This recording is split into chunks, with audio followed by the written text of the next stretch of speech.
The rain-snow mix tapped against the floor-to-ceiling windows of Victor Langston's office, a dark perch on the 72nd floor of a Wall Street tower. It was Christmas Eve, 2025, and the city below glittered with holiday lights, a mockery of the emptiness inside. Victor, 55, CEO of Langston & Co., sat alone at his polished mahogany desk, the only sound the faint hum of a dying heater and the clink of an old wedding ring spinning between his fingers. The band was tarnished, its gold dulled by 2 decades of neglect, much like the marriage it once symbolized. Evelyn. He hadn't said her name aloud in years, but tonight it lingered like a ghost. He leaned back in his leather chair, the tailored lines of his suit sharp against the dim glow of a desk lamp. Victor Langston was a man of discipline, forged in the crucible of a childhood he'd spent his life escaping. His father's drunken rages, the damp Brooklyn tenement where hunger was a constant guest. Success had been his shield, his proof. He wasn't that scared boy anymore. But it came at a cost. 20 years ago, he'd walked away from Evelyn, her soft eyes pleading under a rainy streetlight, her voice breaking as she whispered, "Stay, Vic. We'll figure it out." He hadn't. He'd chosen ambition over love, telling himself it was survival, not betrayal. The ring spun faster now, a restless little dance. He caught it mid-turn, pressing it against his palm until the edges bit into his skin. He didn't need her, he told himself. Didn't need anyone. That's what kept him sharp, untouchable, a titan in a world of glass and steel. Yet the memory of her smile, rain-soaked and defiant, clawed at him tonight, a crack in his armor he couldn't weld shut. His phone buzzed, jarring him from the spiral. A text from an unknown number glowed on the screen. "The girl's sick. Bad. You need to know the truth." Victor's brow furrowed, his thumb hovering over the reply button. The girl. What girl? His mind flashed to Evelyn again. Those eyes. That night. A flicker of unease stirred, but he shoved it down, tossing the phone onto the desk. Probably a prank. Or a scam. He'd built an empire. People always wanted a piece. He stood, restless, and crossed to the corner of the office where a sleek coffee machine gleamed, a Starbucks knockoff he'd bought on a whim. The rich smell of brewing espresso filled the air as he fumbled with it, cursing under his breath when hot water splashed onto his vest. "Damn it," he muttered, wiping at the stain with a monogrammed handkerchief. Evelyn used to laugh at him for this, his clumsy hands, his insistence on doing it himself. "Coffee's not a battlefield, Vic," she'd tease, her voice warm as she took the cup from him and fixed it just right. He could still see her, leaning against their tiny kitchen counter, the rain drumming outside their old apartment. The memory hit harder than the spill, a quiet ache he couldn't shake. Victor stared out the window, the city a blur of red and green through the icy streaks. Most people were home now, gathered around trees and fireplaces, sharing stories that had warmed them through the winter. He hadn't had that in years, not since he'd traded it all for this view. His reflection stared back, a man in a pristine suit with shadows under his eyes, the ring still clenched in his fist. What was he holding on to? A promise he'd broken? A life he'd never lived? The phone buzzed again, insistent. He ignored it, but the words from the first message gnawed at him. The girl's sick. Bad. Truth? What truth? He'd cut Evelyn out clean, hadn't he? No calls, no letters, just the silence of a man who thought success could erase regret. But now, standing here, he wasn't so sure. Something tugged at him. An instinct. A whisper from the boy he'd buried long ago. He slipped the ring into his pocket, the weight of it heavier than it should have been. Maybe it was time to find her, not to beg forgiveness, he wasn't that man, but to hand back this damn thing and close the door for good. A clean break, he told himself, though. The lie tasted bitter. He grabbed his coat, the black wool crisp against the chill, and headed for the elevator. The doors slid shut, and the hum of descent drowned out the storm. Downstairs, the lobby was deserted, save for a lone security guard nodding off by the Christmas tree. Victor stepped into the night, rain-snow stinging his face as he pulled his high-tee collar tight. The streets were quiet, a rare hush over Manhattan, the kind that made you feel like the last soul awake. He didn't know where Evelyn was now. Brooklyn, maybe, or somewhere farther. But he'd find her, He had people for that. Resources she'd never dream of. And when he did, he'd give her the ring and walk away. That was the plan. "Hey," he said aloud, his voice low against the wind as if testing the air. "If this story's hitting you, give it a like. Maybe even stick around for the rest. I've got a feeling it's only getting started." He smirked faintly, the words slipping out like a reflex, a nod to an audience he couldn't see. Then he turned down the street, the rain snow swallowing his footsteps, the ring a cold promise against his chest. The snow crunched under Victor Langston's polished shoes as he stood on a quiet Brooklyn street, the wind cutting through his coat like a blade. It was the day after Christmas, and the city had settled into a brittle stillness, the kind that amplified every sound, the creak of a rusted gate, the distant hum of a subway train. Before him loomed the old tenement where he'd last seen Evelyn, its faded brick walls now patched with graffiti and time. 20 years had passed, and someone else lived here now, a family judging by the plastic sled propped against the stoop. But the ghosts of his past lingered, sharp and uninvited. He shoved his hands deeper into his pockets, fingers brushing the cold edge of the wedding ring. Last night's decision to find her had hardened into resolve, fueled by that cryptic text. The girl's sick. Bad. He'd spent the morning pulling strings, old contacts, private investigators, until a name surfaced. Evelyn Harper, now, running a used bookstore a few blocks away. Harper. She'd kept her maiden name, a quiet defiance he should have expected. The thought stung, though he'd never admit it. Victor closed his eyes, and the street dissolved into memory. It was raining that night, a downpour that soaked through his thin jacket as he stood under a flickering street lamp. Evelyn had been there, 28 and pregnant, her hands trembling as she clutched his arm. "Stay, Vic," she'd pleaded, her voice breaking over the storm. "We don't need much, just us." But he'd seen his father in every shadow of that life. Drunk, broken, a failure who'd left them nothing but debt and shame. "I can't," he'd said, his tone flat, final. "I won't end up like him." He'd turned away, her sobs fading into the rain, convinced he was saving them both by leaving. He'd been wrong. The wind snapped him back to the present, biting at his ears. He started walking, boots tracking through the slush toward the bookstore. Each step felt heavier, like the city itself was pulling him back to face what he'd abandoned. He wasn't here to beg forgiveness. Victor Langston didn't beg, but to hand over the ring and sever the thread tying him to her. That was the lie he kept spinning anyway. The shop came into view, a narrow storefront wedged between a deli and a pawnshop, its sign weathered but proud. Harper's Haven. Through the frosted window, he saw shelves stacked with books, their spines worn from years of hands. A bell jingled as he pushed the door open, and the smell hit him. Old paper, ink, a faint trace of lavender. Evelyn stood at the counter, her silver-streaked hair pulled back, reading aloud from a Christmas carol to a handful of kids bundled in coats. Her voice was steady, warm, the same cadence that used to lull him to sleep when he'd come home exhausted from double shifts. "Scrooge was better than his word," she read, her eyes crinkling as she glanced at the kids. "He did it all, and infinitely more." She paused to ruffle a boy's hair, and Victor's chest tightened. She hadn't seen him yet, standing by the door like a shadow, but he saw her, really saw her. The years had carved lines into her face, but they were lines of strength, not defeat. She'd built something here, a life without him, and it made his empire feel hollow. He shifted, and a floorboard creaked. Evelyn looked up, her gaze locking with his.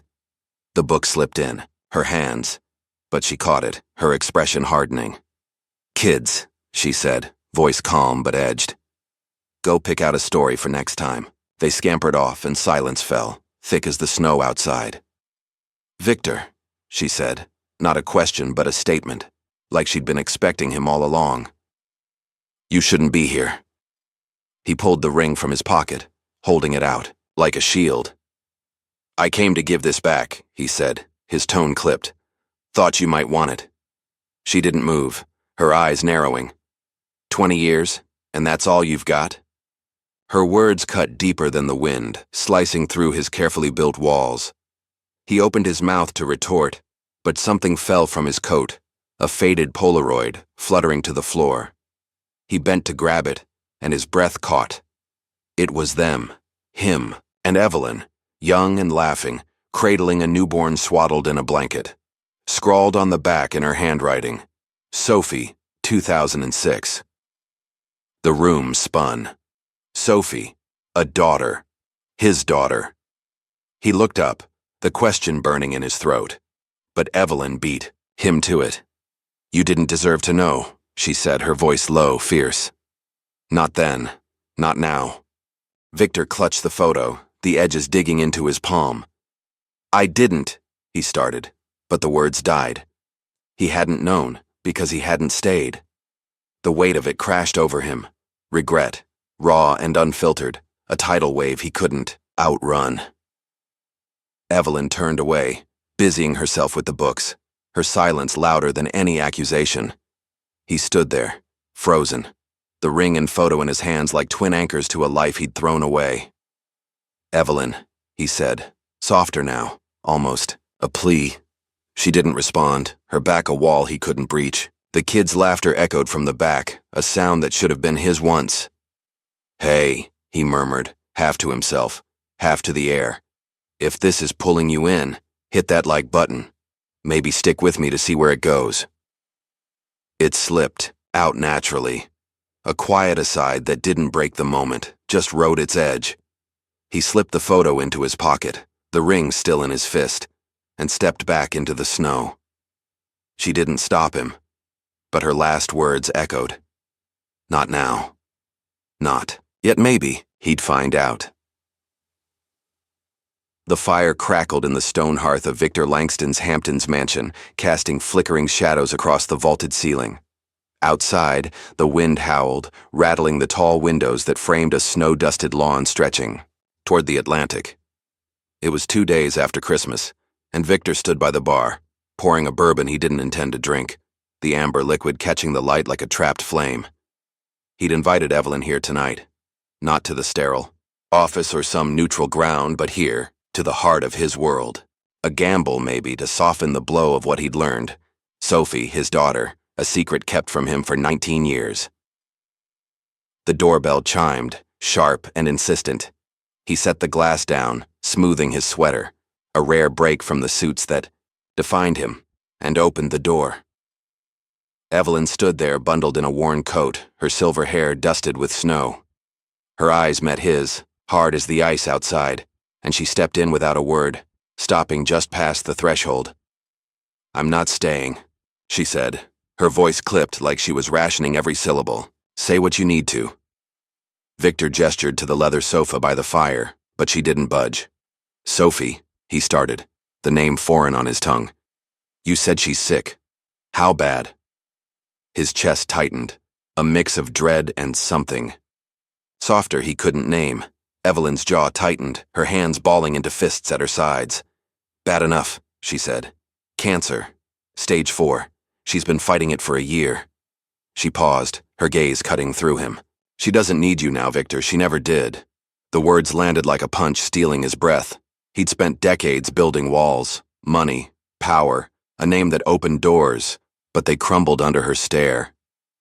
"I didn't know," he said, his voice low, raw. "You should have told me." "Should have." Evelyn's laugh was bitter, sharp as broken glass. "You left us. I sent letters, dozens, begging you to come back. They came back unopened. You didn't want to know." She stepped closer, her eyes blazing. "Sophie grew up asking about her dad. I told her he was gone, dead, because it was easier than the truth." Victor flinched, the ring in his pocket suddenly heavy as lead. Dead. He'd been a ghost in his daughter's life, not by fate, but by choice.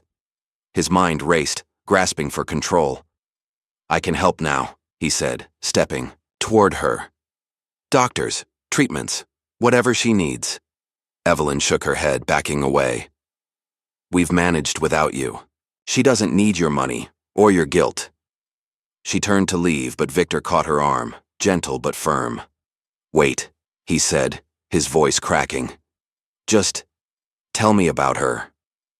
For a moment, Evelyn softened, her shoulders slumping. "She's tough," she said quietly. "Loves books, always sketching in the margins. She used to draw you as a superhero, you know, cape and all." Her lips twitched, a ghost of a smile, then faded. She stopped asking about you when she was 10. The image hit him hard. Sophie, a little girl with crayons, dreaming up a father who'd never come. He let go of Evelyn's arm, his hand falling limp. Before he could respond, his phone buzzed on the bar, the screen lighting up with a news alert. CEO Victor Langston's secret family exposed. New York Post. His stomach dropped.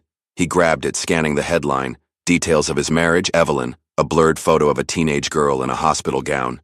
Sophie. How? He muttered, scrolling frantically. The story was everywhere. Twitter, CNN, every tabloid itching for a scandal. His empire, his reputation, teetering on the edge of ruin. Evelyn glanced at the screen, her face paling. You brought this on us, she hissed. Stay away from her, Victor. She's been through enough. She grabbed a coaster from the bar, scribbled something, a coffee order maybe out of habit, and set it down with a cold tachka fei nguoi. You still can't keep it hot, she said, a faint echo of their old days, then walked out, the door slamming behind her. Victor sank onto the sofa, the phone slipping from his hand. The fire's warmth couldn't touch the chill spreading through him. Sophie was dying. His daughter, a stranger. And now the world knew his shame before he could even face it. Picked up the coaster. It wasn't a coffee order, just 2 words. Leave us. Her handwriting, steady and final, mocked him. His phone rang, shattering the silence. He answered without looking. Langston, he barked. A voice smooth and venomous purred through the line. Victor, old friend. Enjoying the headlines? Richard Tate, his former partner, the man he'd buried in a ruthless takeover 2 decades ago. I've waited years for this. You're done. Victor's grip tightened, knuckles white. You did this? Call it justice, Richard said, his laugh cold. Give me a shout when it all falls apart. Oh, and tell your readers to like this twist, maybe subscribe for the crash. It's gonna be good. The line went dead. Victor stared into the fire, the bourbon untouched, Evelyn's words and Richard's threats circling like vultures. He'd built his life on control, but now it was slipping, through the headlines, through the daughter he'd never known, through the past he couldn't outrun. He had to see Sophie, not for forgiveness, not yet, but because he couldn't turn away again. The hospital corridor stretched endlessly under flickering fluorescent lights, a sterile maze of white walls and antiseptic air. Victor Langston slipped past the nurse's station, his coat pulled tight to hide the tremor in his hands. It was late, the kind of late where the world shrank to whispers and shadows, and he'd come here against Evelyn's warning, against every instinct that screamed he didn't belong. But Sophie was here, somewhere behind these doors, and the need to see her, to know her, had clawed its way past his pride. Room 412. He'd bribed an orderly for the number. A crisp 100 slipped with a nod, the kind of move that once felt second nature. Now it left a sour taste. He paused outside the door, the faint beep of machines seeping through, and pushed it open. The room was dim, lit only by a green glow from a monitor and the soft spill of streetlights through the snow-frosted window. Sophie lay there, small beneath a tangle of tubes, her face pale but sharp, like Evelyn's in younger days. Her chest rose and fell, fragile but stubborn, and Victor's throat tightened. His daughter. 19 years lost, and here she was. He stepped closer, the ring in his pocket a cold weight against his thigh. He didn't know what he'd say. I'm sorry, felt too small. I'm your father, too big. But he had to start somewhere. Then her eyes fluttered open, locking onto his with a clarity that stopped him cold. You, she said, her voice hoarse but steady. You're him. Victor froze, caught like a thief. Sophie, don't. She cut him off, sitting up despite the wince that crossed her face. Mom said you were dead. Car crash, she told me. I even made a gravestone once. Crayons and cardboard. Her laugh was brittle, edged with something raw. Guess she lied. The words sliced through him, deeper than Evelyn's accusations. Dead. He'd been erased from her life not by chance but by design, and he couldn't blame her for it. She was protecting you, he said, the excuse sounding hollow even to him. I didn't know about you, Sophie. I swear it. Her eyes narrowed, searching his face. Protecting me from what? A guy who walks out and never looks back? She pointed to a sketchbook on the bedside table, its pages spilling with pencil drawings, superheroes, cityscapes, a man in a cape she'd once imagined as him. I stopped believing in you a long time ago. Victor reached for the book, but she snatched it away. I'm here now, he said, his voice cracking. I want to help. Help? Sophie's gaze turned to steel. I don't need a savior showing up at the 11th hour. Mom's been enough. She leaned back, exhausted but defiant, and Victor saw Evelyn in her, the same fire, the same refusal to break. Before he could respond, the door swung open and a man stepped in, tall, graying, with a smirk that curdled the air. Richard Tate. Victor's stomach sank. Well, isn't this touching? Richard said, his voice smooth as oil. The great Victor Langston, playing daddy at last. What the hell are you doing here? Victor snapped, stepping between Richard and Sophie's bed. Richard shrugged, casual as if he owned the place. Checking on my investment. You see, I've been digging. Old files, old lies. That takeover you pulled on me, cooked books, fake audits. I lost everything, my company, my wife, my kid. His smile twisted. So I fed the Post your little secret. Payback's a bitch, huh? Victor's fists clenched, the memory flashing. Richard begging for mercy. Victor signing the deal anyway, telling himself it was just business. You're a coward, he growled. Using her to get to me. Maybe, Richard said, glancing at Sophie. But you made it easy. He pulled out his phone, a grainy photo of Victor leaving the hospital glowing on the screen. Next headline's ready. CEO stalks dying daughter. Like that? Subscribe. For the fallout. It's gonna be a hell of a show. Sophie coughed, a ragged sound that cut through the tension. Get out, she said, glaring at Richard. Both of you. Victor turned to her, desperate. Sophie, out, she repeated, her voice breaking but firm. She grabbed the ring he'd set on the table. When had he even put it there? And threw it. It clattered across the floor, spinning to a stop at Richard's feet. He picked it up, chuckling, and slipped it into his pocket. See you soon, Vic, Richard said, sauntering out. Victor lingered, the weight of Sophie's rejection pinning him in place. Her eyes, wet with tears she wouldn't let fall, held no forgiveness, just a quiet, burning anger. He bent to fix the lamp by her bed, its cord tangled from her restless hands. His fingers fumbled, but he got it working, the soft light steadying the room. I used to fix things for your mom, he murmured half to himself. She didn't respond, just turned her face to the window, snow piling against the glass. Victor straightened, the emptiness clawing at him. He'd come to see her, to prove something, to her, to himself, but all he'd done was rip open wounds he'd never known existed. Richard's threat echoed, a noose tightening around his neck, but it was Sophie's words that hit hardest. I don't need you. He stepped into the hall, the door clicking shut behind him, and leaned against the wall, head in his hands. The truth was out, jagged and real, and it was tearing him apart. The storm roared over the Hamptons, a beast of wind and snow tearing at the eaves of Victor Langston's mansion. Inside, the fire had dwindled to embers, its faint glow barely touching the dark corners of the sprawling living room. Victor stood by the window, staring into the white chaos beyond the glass, his reflection a ghost against the blizzard. Sophie's face, pale, defiant, haunted him, her words from the hospital cutting deeper than the cold. I don't need you. He'd gone to her hoping to bridge a gap he'd never known existed, but he'd only widened it. His phone buzzed on the coffee table, a relentless intruder. He grabbed it, the screen flashing a call from Evelyn's number, her first since their fight here 2 nights ago. He answered, voice tight. What is it? Sophie's worse, Evelyn said, her tone clipped but trembling. They need a marrow donor. Now. A pause, heavy with unspoken weight. You're a match, Victor. Only you. The room tilted. He gripped the window frame, the wood biting into his palm. How long does she have? Days, maybe, Evelyn said. They're prepping her now. But you. She hesitated. It's risky. Your health. It could break you. Victor's mind raced, old fears clawing up from the depths. His childhood bout with pneumonia, His mother selling her wedding band to pay for medicine, the way weakness had terrified him ever since. He'd built his life to outrun it, piling wealth and power like armor. Now it could all unravel for a girl who hated him. "I'll do it," he said, the words out before he could stop them.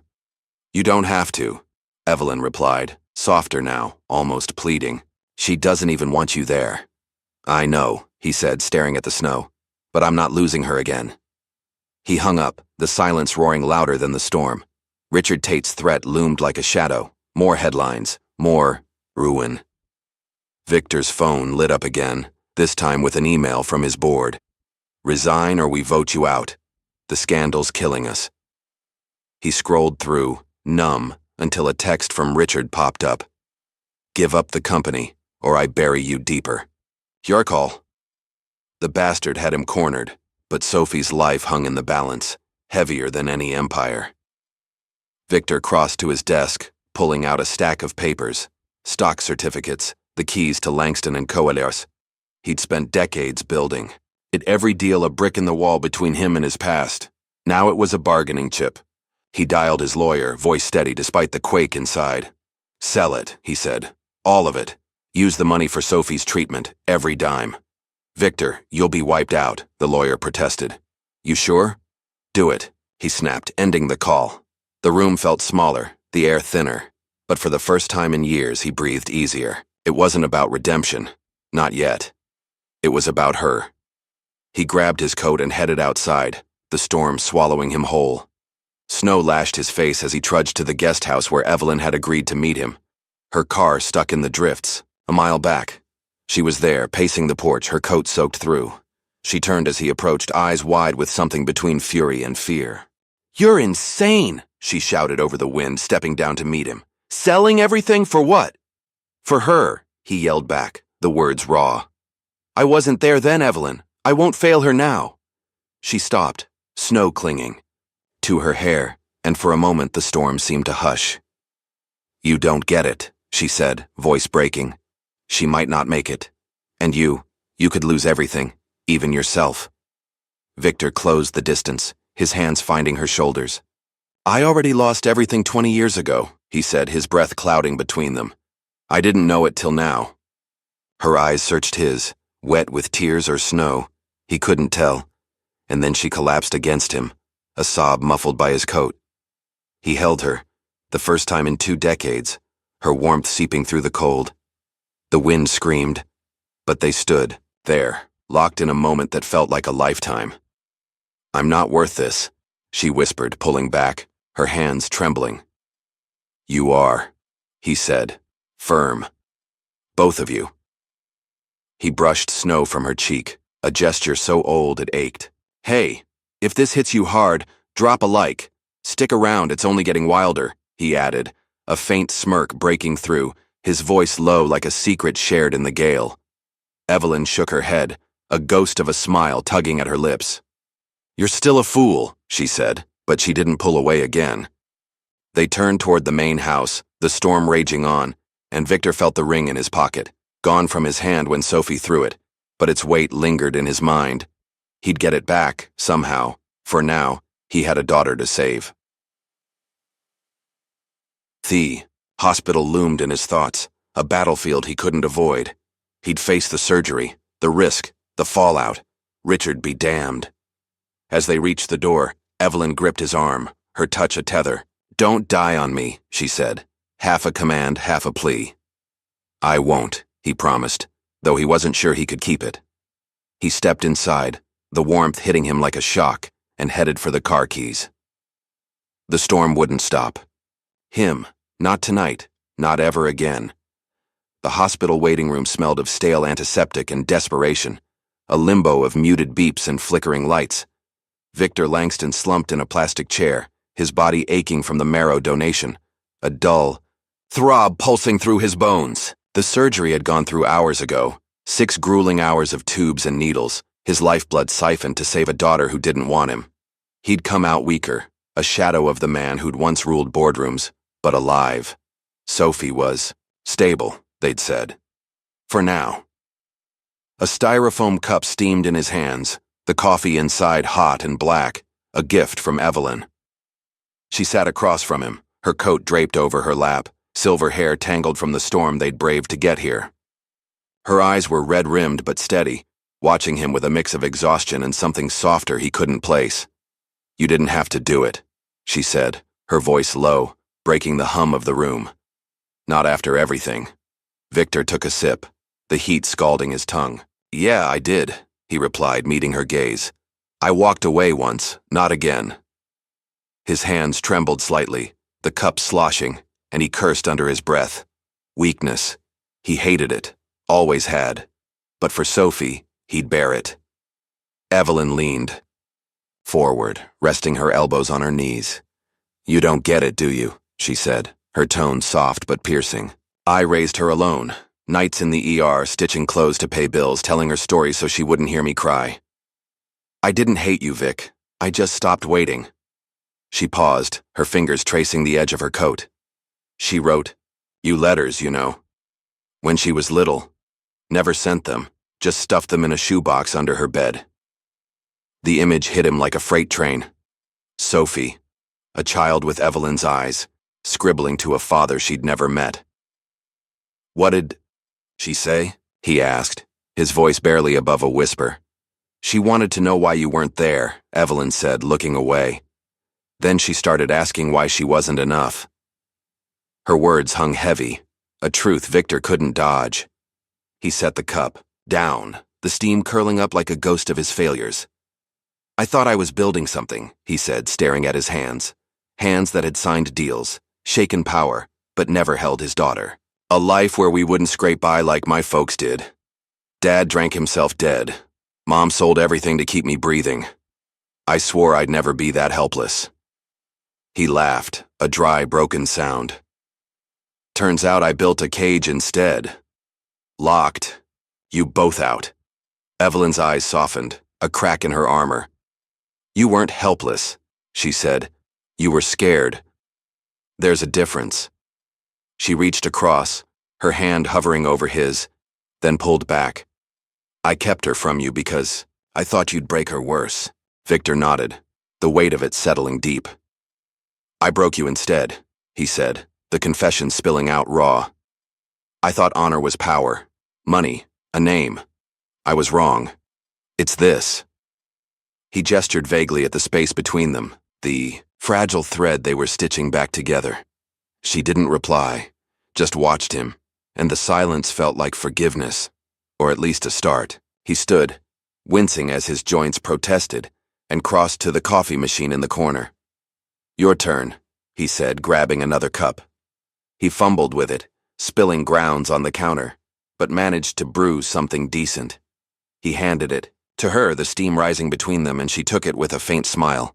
"Still a mess," she said, sipping it, "but better than last time." They both laughed, a small, real sound that cut through the sterile air, and for a moment, they were back in that tiny apartment, rain tapping the windows, sharing coffee like it was enough. The door creaked, open, and a nurse poked her head in. "She's awake," she said, "asking for you both." Victor's heart lurched, hope and fear tangling in his chest. Evelyn stood, smoothing her coat, and they followed the nurse down the hall, the coffee cups left behind, still warm.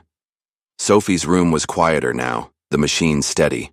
She sat up, her face less pale, though shadows lingered under her eyes. She looked at Victor, then Evelyn, and back again.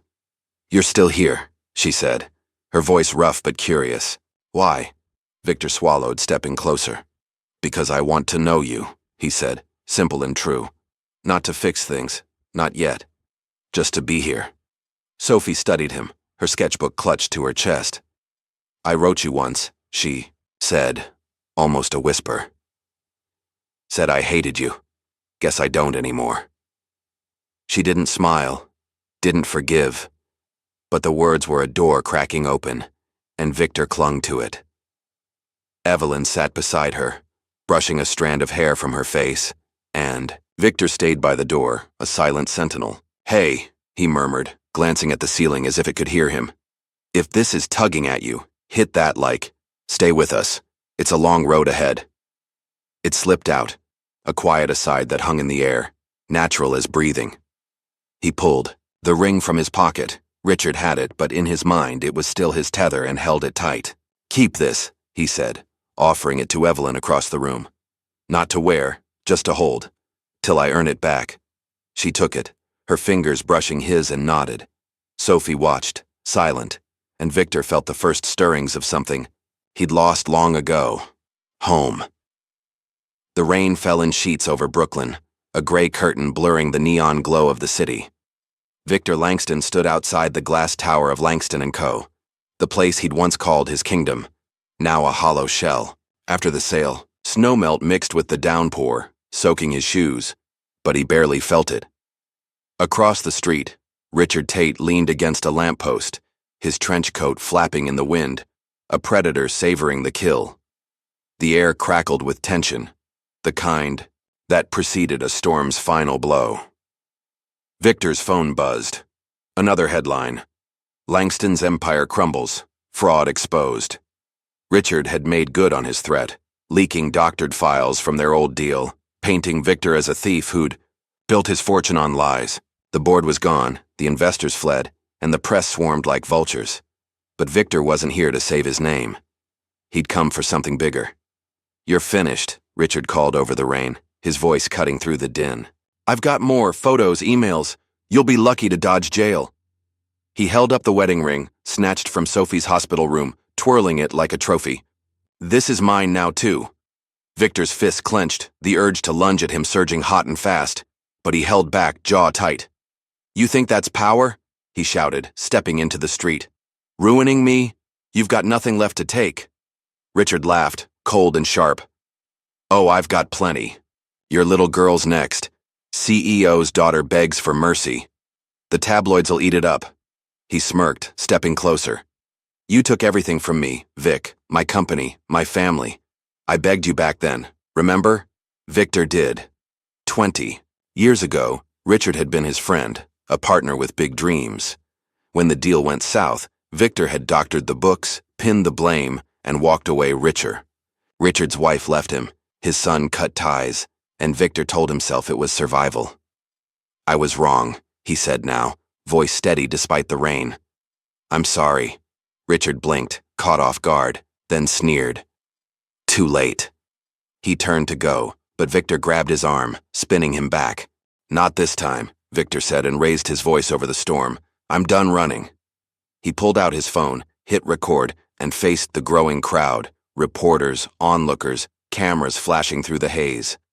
"My name's Victor. Langston!" he shouted, the words raw and unscripted. "I screwed up 20 years ago with Richard Tate, with my wife Evelyn, with my daughter Sophie. I built this company on lies, and I left them behind to do it. I'm not asking you to forgive me. I'm asking you to hear me fix it." The crowd hushed, rain drumming the only sound. Richard's smirk faltered. "What the hell are you doing?" he hissed. Victor ignored him, eyes on the cameras. "I sold Langston & Co. to save Sophie's life. Every cent's going to a fund. Sophie's hope. For kids like her, fighting to breathe. That's my honor now, not this." He gestured. At the tower, its lights dimming in the storm. "Richard, you want revenge? You've got it, but you don't get them." A murmur rippled through the crowd, phones filming, lights blinding. Richard lunged, shoving Victor back. "You think this saves you?" he snarled, waving the ring. "You're nothing." Victor stumbled, but caught himself, rain streaming down his face. "Maybe," he said, loud enough for the mics. "But they're everything." He straightened, soaked and steady, as footsteps splashed behind him. Sophie emerged from the shadows, leaning on Evelyn, her hospital gown traded for a coat. Her eyes were fierce, though her frame was frail. "Give it back," she said to Richard, voice cutting through the rain. He hesitated, then tossed the ring at her feet, a sneer twisting his lips. She bent slowly, picking it up, and walked to Victor. "You're an idiot," she muttered, but her hand found his, pressing the ring into his palm. "Don't lose it. Again." Evelyn stepped up beside them, her gaze locked on Victor. "You didn't have to do this," she said, rain plastering her hair to her face. "Not all of it." "Yeah, I did," he replied, closing his fingers around the ring. The crowd parted as they stood there, 3 figures under the flickering streetlight, a family forged in wreckage. Richard backed away, his victory souring, and disappeared into the storm. Victor turned to Sophie, her hand still in his. "I'm not going anywhere," he said, a vow carved in the rain. She didn't reply, just squeezed tighter, and Evelyn slipped her arm through his, her touch a quiet anchor. "Hey," Victor said, voice low as the cameras rolled. "If this hits home, drop a like. Stick with us. We're not done yet." It came out soft, a breath against the wind, blending into the moment like it belonged. The light flickered above, casting them in a halo of wet gold, and for the first time, Victor felt the weight lift. Not gone, but shared. The rain slowed, the crowd dispersed, but they stayed, rooted under the streetlight. He'd lost his empire, his name, but gained something he couldn't name. A second chance, fragile and real. Richard's threats faded, drowned by the sound of Sophie's breathing, Evelyn's warmth. It was enough. The snow fell soft and steady, over Brooklyn, blanketing the streets in a hush that felt like forgiveness. It was Christmas Eve, 2026, a year since the storm that had stripped Victor Langston bare, and the air carried the scent of pine and cinnamon from the open doors of Sophie's hope. The community center stood where a vacant lot once festered, its brick facade warm with light spilling from within. Victor had poured every dime from Langston & Co.'s sale into this place, a haven for kids battling illness, a promise kept under the glow of a new winter. Inside, the main room buzzed with life. Kids in knitted hats darted between tables piled, with cookies and cocoa, their laughter a melody Victor hadn't known he'd missed. He stood by a makeshift stage, a worn copy of A Christmas Carol in his hands, reading aloud to a circle of wide-eyed faces. And so, as Tiny Tim observed, "God bless us, everyone," he finished, his voice steady, warm. The kids clapped, a few tugging at his sweater. A thrift store find, soft and unpretentious, a far cry from the suits he'd once lived in. Sophie perched on a stool nearby, her sketchbook open, fixing a string of lights that had flickered out, on the tree. She was stronger now, her cheeks flushed with color, though the shadow of cancer lingered in her careful steps. "You're better at reading than fixing stuff," she teased, tossing him a grin as she plugged the strand back in. The tree blazed to life and the room cheered. Victor chuckled, setting the book down. "Guess I had a good teacher," he said, glancing at Evelyn. She moved through the crowd, handing out mugs of hot chocolate, her silver hair catching the glow like a halo. She'd taken to this place like it was hers, organizing volunteers, soothing worried parents, a quiet force he'd spent too long underestimating. A year ago he'd stood under a streetlight, rain-soaked and broken, confessing his sins to the world. Richard Tate's threats had fizzled, his leaks lost steam when Victor gave up the fight, and the man faded into irrelevance.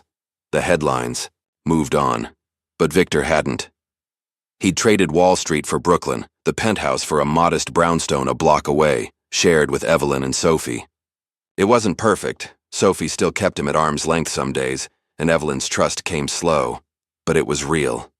He crossed to the tree, picking up a fallen ornament, a tiny star Sophie had drawn on cardboard years back. "Still got your superhero touch," he said, handing it to her. She took it, her fingers brushing his, and hung it high. "Mom says you're hopeless with decorations," she replied, smirking. "But you're not so bad at this." She nodded at the room, the kids, the life he'd helped build. Evelyn joined them, her mug steaming in her hands. "He's learning," she said, her eyes crinkling. She wore the ring now, not as a vow, reclaimed, but as a quiet reminder, slipped onto her finger one night when he'd asked, tentative and raw, if she'd keep it close. She had. Victor watched her, then Sophie, the weight of the past settling into something lighter, not gone, but carried together. He'd written it once in a journal he kept by his bed. "Honor's not what you win. It's what you give back when you've gone too far." This, Sophie's hope, this family, was his give back, his amends stretching beyond their walls. A young mother approached, her son clinging to her leg, a boy with a shaved head and bright eyes fresh from treatment. "You helped us," she said, voice thick. "The fund got him through, thank you." Victor nodded, throat tight, and knelt to ruffle the kid's hair. "Stay tough, champ," he said, and the boy grinned, running off to join the others. Evelyn squeezed his arm, her touch steady. You did that, she murmured. Not the money, the choice. He looked at her, then Sophie, the room alive with second chances. We did, he corrected, and she didn't argue. The tree lights flickered, casting them in a soft glow, and for a moment the world shrank to this. Laughter, warmth, a family pieced back together. Hey, Victor said, voice low as he leaned toward Sophie. If this warms you up, hit that, like, stay with us. We're just getting started. It slipped out, a gentle nudge woven into the quiet, and she rolled her eyes but smiled. The night wore on, stories and songs filling the air. Victor stepped outside later, snow crunching underfoot, and stood under the same streetlight where it all turned a year ago. Its flicker was gone, fixed steady now, a beacon over Sophie's hope. Evelyn joined him, slipping her hand into his, and Sophie followed, her sketchbook tucked under her arm. Merry Christmas, Sophie said, her breath clouding in the chill, and Victor felt it, the first real one in decades. The ring gleamed on Evelyn's finger, no longer a relic of loss but a mark of what they'd found. He pulled them close, the snow falling soft around them, and let the past rest. This was home,